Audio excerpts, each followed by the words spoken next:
Kongreso, merong investigasyon na ginawa. Pero naudlot. Isang beses lang. Dahil dapat daw makinig muna sa Senado at dapat hintayin ang resulta ng BOI na investigasyon. Yan ang sabi ng liderato ng Kongreso dito. Hintayin ang resulta ng BOI investigation. Lumabas na. Pero ano nga ba ang sinasabi ng kanilang investigasyon? Malayo dun sa ating hinahanap. Hindi man lang kinuha ang mga text messages mula kay Pangulo, kay Rojas, at sa kanilang mga pag-uusap ni Purisima. Maraming hindi natanong.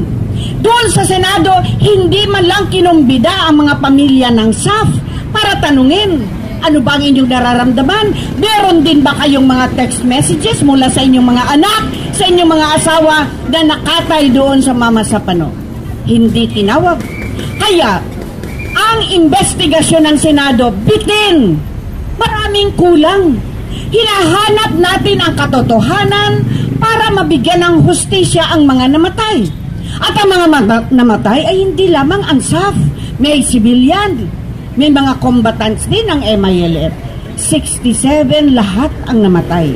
Ang sabi nga ng mga nanay na taga Mama Sapano, mabuti pa sila sa SAF, may matatanggap. Kami, wala. Sinira na yung aming bahay, sinira na yung aming maisan, hindi na kami makakabalik dahil may mga bala pa at granadang naiwan. At yung aking tindahan, sabi ng isang nanay, inubos ng nakatambay na SAF doon sa highway. Paano na lang?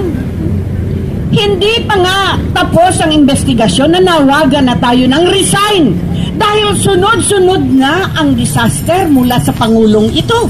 Yolanda, Port Barrel, DAP, ang korupsyon, ang walang serbisyong sosyal at nangyari nga itong Mama Sapano. At nang nawagan tayo resign bago may isa pang disaster, nangyari. Dahil nag-all-out war ngayon sa Maguindanao. Marami na namang sibilyan ang lumikas. Kaya, kulang ang BOI na investigasyon results, kulang ang sa Senado. Saan natin makukuha ang katotohanan? Sinasabi ng Presidente na siya na lang daw ang nag-iisang nakatayo para sa peace process. Oo, siya na lang ang nag-iisang nakatayo dahil natumba na lahat, napatay na lahat. At ang namasaker na nga ay ang peace process. Wala ng kapayapaan. At nagdeklara ng all-out war, marami na naman ang nabiktima na sibilyan. Kaya malaki ang pananawagan, ang ating pangangailangan na ituloy ang investigasyon dito sa Kongreso. Dahil kailangan ang katotohanan. At kung makuha ang katotohanan, accountability, sino nga ba ang dapat managot?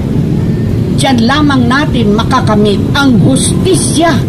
Hindi lamang para sa SAF, kung hindi para sa lahat ng namatay na isinubo doon sa nangyari sa Mama Sapano. O kaya, ituloy natin ang ating panawagan, dapat ipagpatuloy ang investigasyon dito sa Kongreso at si Aquino ay mag-resign now. Hindi lamang siya KSP na sinabi ni Benser na kulang sa pansin o kulang sa pag-iisip, siya rin ay KSP. Kasinungalingan galing sa Pangulo. Yan ang ibig sabihin din ng KSP. Kung kaya, hindi tayo dapat mawalan ng lakas, ng loob. Sama-sama tayo, hanapin ang katotohanan at ang ating panawagan. Noynoy Aquino, resign now! Magandang tanghali sa ating lahat. Man! No to call for